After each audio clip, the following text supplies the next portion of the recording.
Hey Morgan, this is Cody. I finally made it out in my shop, got my Millennium not really set up, but the cage out, and it's out of the bag. You can see it behind me. I am going to take a couple of minutes and see if I can give you some approximate measurements for the harness, and then show you what I've done to make packing it and unpacking it a little bit easier.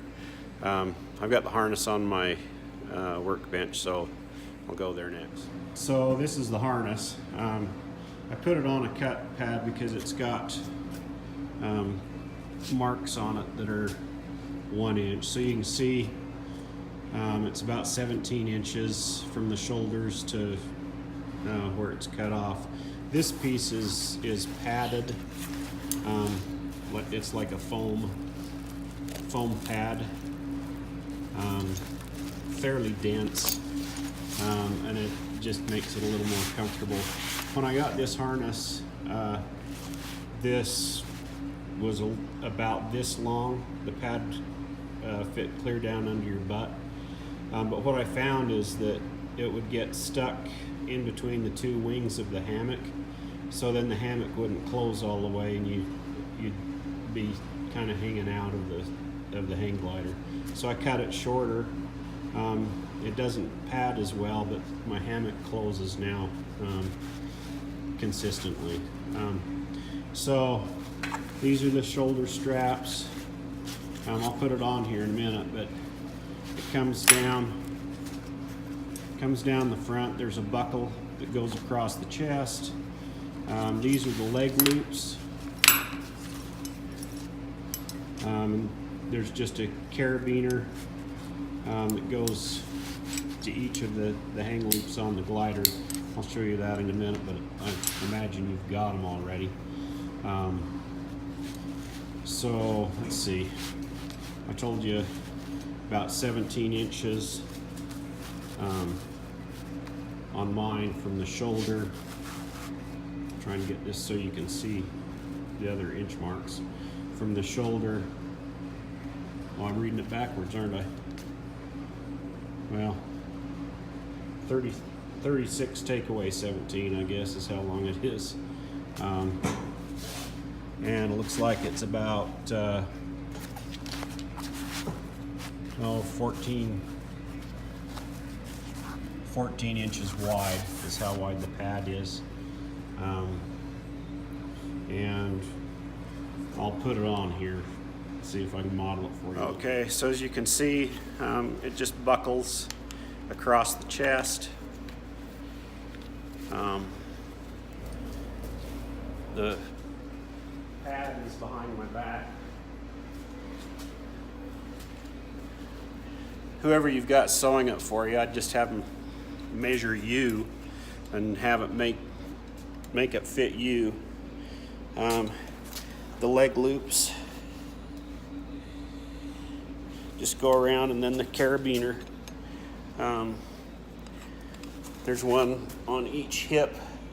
There is an adjustment on my harness so that you can tighten the leg loops. Mine are fully loose because the harness is too short otherwise. If I were, I mean, it works fine for me.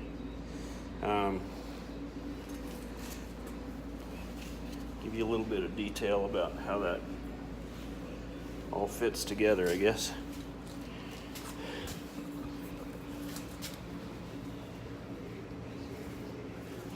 I hope that's helpful. Now let's take a look at the glider. It had great big triangular blocks, and it fit in the bag with both of the elevons pointing straight up in the air like this,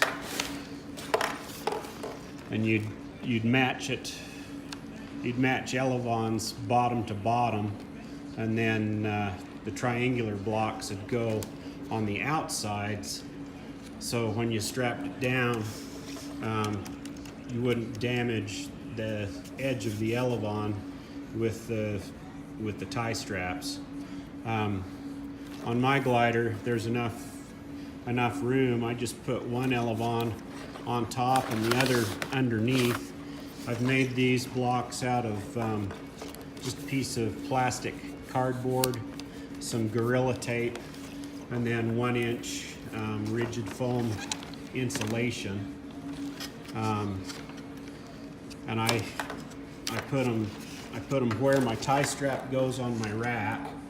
It's sitting on the rack right now, so that as I strap it down to my rack, the tie straps go there. And then I put them on I put something similar to that on the outboard ends, just so that when you're going down the road and the bag is pressing against the edge of the elevons, that these don't get damaged. It works really well. It packs up flatter than before. I do put a rag between the lower elevon control and my sail, the top surface of the sail, so that it doesn't scuff it. This scuff on the tape is from this bolt, so that's why I made this cardboard longer than the rigid foam insulation, and I just have to always make sure that cardboard is over that bolt when I'm tying it down, and then it's fine. The other thing that I did that you might find helpful, when I first got the glider, there were foam blocks with pieces of Velcro on the styrofoam and pieces of Velcro on these side tubes, and that's so that when you collapse the cage, you don't run the cage into your undersurface on your leading edge. And what I did, I found that black 3-inch PVC pipe is exactly the right diameter. If you cut a section out of it, I just took some rigid foam insulation, again, layered it, used a rasp or a file to make one layer of the rigid foam insulation conform to the outer curve of the PVC pipe. I used a couple of foam blocks. You can't tell because of the tape, but they were 2 inches thick, and I think I ended up using 2 layers, so 4 inches worth. Then I just used Gorilla Tape to fasten, and then when it's time to pack up, these just snap in place and they stay put. The Velcro pieces the Velcro had come unstuck from the styrofoam, and you could never keep them in the right place, and then you drop your control frame and damage something. So I did that, and then I took a pool noodle and split it to keep my my stick from hurting the leading edge when you collapse it. It's really helpful as you break down, when you get the wings at least partially folded, so all of your control wires are slack. Before you fold it completely, take the control stick and move it all the way to the side so it's out of the way when you drop your control frame, and that I found is a helpful thing as well. I think that kind of covers it.